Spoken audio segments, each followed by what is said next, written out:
नमः शिवाय।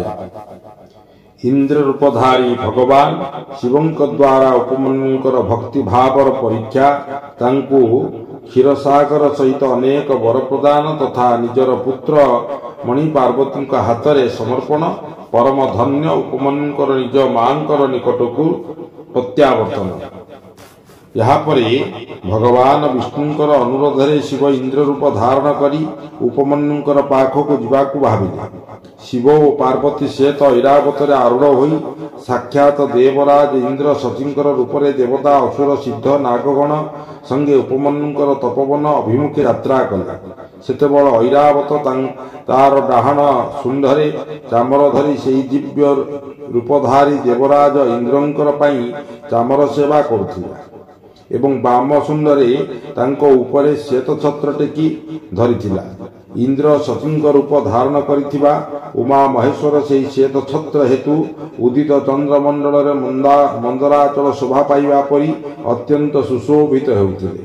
परमेश्वर शिव अपना भक्त उपरे अनुग्रह करिबा निमंते उपमन्युंकर आश्रम निकट में पहुंची गले। तांकर आगमन देखी मुनिश्रेष्ठ उपमन्यु मस्तक नुआई तांको प्रणाम कले एवं कहिले, देवेश्वर जगन्नाथ भगवान देव शिरोमणि आपण आपे आपे आपे एठाको आसीथिबारु मोर आश्रम आज पवित्र होइगला। इंद्र रूपधारी शिव कहिले, हे सुब्रत, हे धौमंकर बड़ भाई महामुनि उपमन्यु, मु तुम तपस्या बहुत प्रसन्न। तुम्हें वर माग, मु तुमको समस्त अभिष्ट वर प्रदान करिबि। वायुदेव कहउचंती इंद्रदेवंकर कथा सुनी मुनिवर उपमन्यु करजोड़ी कहिले, भगवान मु शिवंकर प्रति भक्ति को वर रूपे मागुछि। या पुणी इंद्र कहिले, तुमे कौन मते जानना? मु सकल देवतांकर पालन त्रिलोकर अधिपति इंद्र, सबु देवता मते नमस्कार करती। ब्रह्मर्षि मोर भक्त होई जा, सर्वदा मते पूजा कर, तुमर कल्याण हेब। मु तुमको सबु किछि देबी। निर्गुण रुद्रं को छाड़ी दियो, तांको द्वारा तुमर कार्य सिद्ध होई पारिबो। से तो देवतांकर पड़ंतीरु बाहरी जाई पिशाचत्व प्राप्त होई गले। वायुदेव कहउचंती ए कथा सुनिबा मात्रे पंचाक्षर मंत्र जप निरत मुनि उपमन्यु इंद्र को अपना धर्म रे विघ्न उपस्थित करने को आसीथिबा अनुभव करी कहिले। उपमन्यु कहिले, यद्यपि तुम्हें भगवान शिवंकर निंदारे तत्पर, तथापि कथा प्रसंग रे तुम्हें महादेवंकर निर्गुणात्मक कथा कही स्वयं निज मुखरे तांकर समस्त महत्व स्पष्ट रूपे स्वीकार कल। भगवान रुद्र जे समस्त देवेश्वरंकर मध्य ईश्वर एक कथा तुमको जना नाही। से ब्रह्मा विष्णु महेश्वरंकर मध्य जनक एवं प्रकृति मध्य अतीत। ब्रह्मवादी लोके तांको शत शत व्यक्त अव्यक्त नित्य एक अनेक बोली कही थांती। तेणु मु तांको ही वर मागिबी, जो भगवान शिव युक्तिवादर अतीत सांख्य योगर पराभूत अर्थात ज्ञान प्रदाता तत्वज्ञानी माने उत्कृष्ट बोली जानी जहांकर उपासना करती, मु तांको ही वर मागिबी। वेद देवाधम क्षीर पाई मोर जो इच्छा अच्छी ताहा पछके अपूर्ण रही जाऊ, हेले तुमको प्रथमे शिवास्त्र द्वारा बद्ध करी तापरे मु भी देह को त्याग कर देबी। वायुदेव कहउचंती एपरि कहिबा परे उपमन्यु स्वयं मरिजिबा को स्थिर करी एवं दुग्ध इच्छा त्याग करी इंद्र को बद्ध करबा को उद्यत होई गले। से अघोर मंत्र रे अभिमंत्रित घोर भस्म को हाथ रे धरी सिंहनाद करबा सह इंद्रंकर उद्देश्य रे निक्षेप कले। या परे शंभुंकर चरणारविंद जुगल चिंतन करी निज देह को मध्य दग्ध करबा पई प्रस्तुत हेले एवं अग्निया धारण कले। ब्राह्मण उपमन्यु एपरि करबा को उद्यम करुथिबा बेले भगनेत्रहारी शिव तांकर सेई धारणा को निज सौम्य दृष्टि रे अटकाई देले। जोगी उपमन्यु प्रयोग करिथिबा अघोर अस्त्र को शिवंकर आज्ञा रे शिववल्लभ नंदी अधा बाट रे धरि पकाइले। तापरे परमेश्वर शिव बालेन्द्र शेखर रूप धारण करी ब्राह्मण उपमन्यु को दर्शन देले। केवल एतिकी नुहे प्रभु हजार हजार क्षीरसागर सुधासागर दधि इत्यादि सागर घृतसागर फल रसर समुद्र एवं भक्ष्य भोज्य पदार्थ समुद्र समेत काकरार पहाड़ उपस्थित कराई तांको देखाई देले। पुणी देवी पार्वतींकर संगरे स्वयं महादेव वृषभ उपरे आरूढ़ होई दर्शन देले। सेतेबेले से तांकर गणाध्यक्षंकर गहणरे तथा त्रिशूलादि दिव्य अस्त्र सुसज्जित थिले। देवलोकर दुंदुभिमान बाजी उठिला, आकाशर पुष्पवृष्टि हेला एवं ब्रह्मा विष्णु इंद्रादि देवता द्वारा 10 दिग आच्छादित देखागला। यह देखि उपमन्यु आनंद सागर निमज्जित होईगले। से भक्ति विनम्र चित्तरे भूमि उपरे दंड परी शोईगले। एतिकी बेले भगवान शिव एठाकु आसी मो पाखकु आस बोली डाकिले एवं स्नेहरे तांक मस्तका घ्राण करे अनेक वर प्रदान कले। शिव कहले, वत्स तुमे तुमर भाई बंधुंकर सहित सर्वदा इच्छा अनुसार एही भक्ष्य भोज्य पदार्थ को उपभोग कर। दुखर मुक्त होई सर्वदा सुखी हुआ।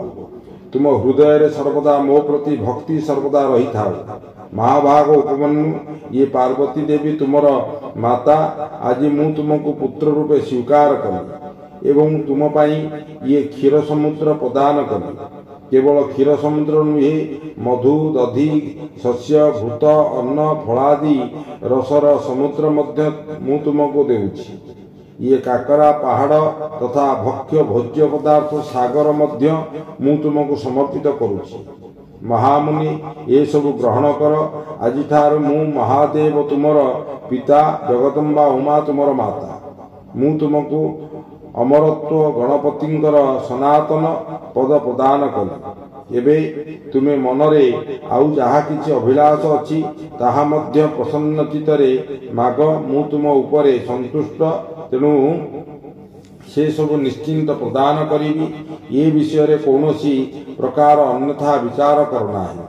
वायुदेव कहउचंती, ये परी कही महादेव तांको दुई हाथ रे तळु उठाई छाती को आउजेई नेले एवं तांको मस्तका घ्राण करी देवी को अर्पण करी कहिले, तुमर ये पुत्र को निय।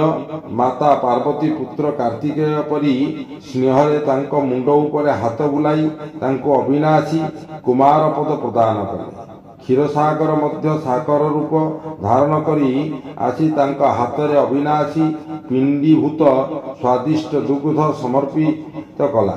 तापरे पार्वती देवी संतोषचित तांकु जोगजनित ऐश्वर्य स्थायी संतोष अविनाशी ब्रह्म विद्या उत्तम समृद्धि प्रदान कले। यहाँ पर उपमन्युंकर तपमय तेज को देखी शंभु प्रसन्न चित्तरे तांको पुनः दिव्य वर प्रदान कले। पुणी तांको पाशुपत व्रत, पाशुपत ज्ञान, तात्विक व्रत जोग, दीर्घकाल पर्यंत प्रवचन करिबारे परम पटुता मध्य प्रदान कले। भगवान शिव शिवंक ठार दिव्य वर तथा नित्य कुमारत्व पाई ब्राह्मण उपमन्यु प्रमुदित होई उठिले। यहाँ परे से प्रसन्न चित्तरे करबद्ध प्रणाम करी वेद देवदेव महेश्वर को यही वर मागिले।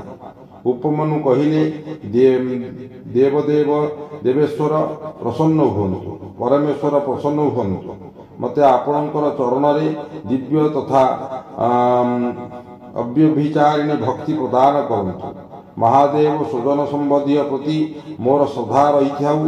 यहाँ छड़ा आपणक दासत्व उत्कृष्ट स्नेह तथा नित्य सामीप्य प्रदान करन्तु। एतिकी कही ब्राह्मण उपमन्यु प्रसन्नता और हर्षरे गदगद होई महादेवी को स्तुति कले। उपमन्यु कहिले, देवदेव महादेव शरणागत वत्सल करुणा सिंधु सांब सदाशिव, आपण सर्वदा मो उपरे प्रसन्न हुअन्तु। वायुदेव कहउचंती, तांको कथा सुनी समस्तंकर वरदाता प्रसन्नात्मा महादेव मुनिवर उपमन्यु को एपरी उत्तर देले। शिव कहिले, वत्स उपमन्यु, मु तुम उपरे संतुष्ट, सेतिपाई तुमको ये सब प्रदान कली। ब्रह्मर्षि तुमे मोर सुदृढ़ भक्त, ये विषय मु तुमर परीक्षा नेउछि। ତୁମେ ଏଥର ଅଜର ଅମର ଦୁଃଖ ରହିତ ଯଶସ୍ୱୀ ତେଜସ୍ୱୀ ଦିବ୍ୟ ଜ୍ଞାନ ସମ୍ପନ୍ନ ହେବ। ଦ୍ୱିଜଶ୍ରେଷ୍ଠ ତୁମର ବନ୍ଧୁ ବାନ୍ଧବ କୁଳ ଗୋତ୍ର ସଦା ଅକ୍ଷୟ ରହିବେ। ମୋ ପ୍ରତି ସର୍ବଦା ତୁମର ଭକ୍ତି ରହିଥିବ। ମୁଁ ତୁମ ଆଶ୍ରମରେ ନିତ୍ୟ ନିବାସ କରିବି। ତୁମେ ମୋ ନିକଟରେ ଆନନ୍ଦରେ ବିଚରଣ କରିବ। ଏପରି କହି ଉପମନ୍ୟୁଙ୍କୁ ଅଭୀଷ୍ଟ ବର ଦେଇ କୋଟି ସୂର୍ଯ୍ୟ ତୁଲ୍ୟ ତେଜସ୍ୱୀ ଭଗବାନ ମହେଶ ସେହିଠାରେ ଅନ୍ତର୍ନିହିତ ହୋଇଗଲେ। ପରମେଶ୍ୱରଙ୍କ ଠାରୁ ବର ପାଇ ଉପମନ୍ୟୁଙ୍କର ହୃଦୟରେ ପ୍ରସନ୍ନତାର ନାଚି ଉଠିଲା। ତାଙ୍କୁ ବହୁତ ଆନନ୍ଦ ମିଳିଲା। ସେ ତାଙ୍କ ଜନ୍ମଦାତ୍ରୀ ମାଙ୍କ ନିକଟକୁ ଫେରିଗଲେ। ବାୟବୀୟ ସଂହିତାୟ ପୂର୍ବଖଣ୍ଡ ସମ୍ପୂର୍ଣ୍ଣମ୍। ଜୟ ଜଗନ୍ନାଥ।